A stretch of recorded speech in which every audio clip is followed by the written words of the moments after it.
Hi and welcome to my YouTube channel.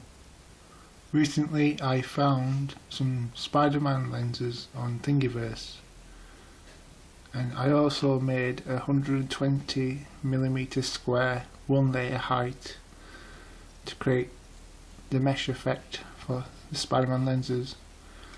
As you can see, my finger is quite clearly visible through the mesh.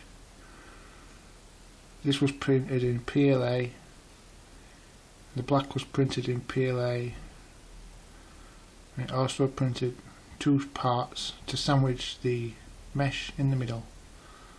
I also used Gorilla Glue gel to stick it, and after 24 hours it's a stronger bond.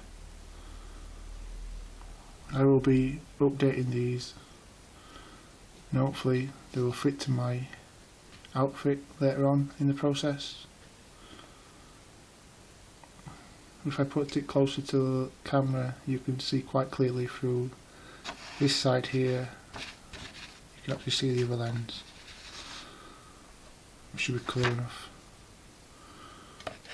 Hope you like this style of YouTube video where you just see my hands and not my face. Thanks for watching. Please subscribe and hit that like button down below.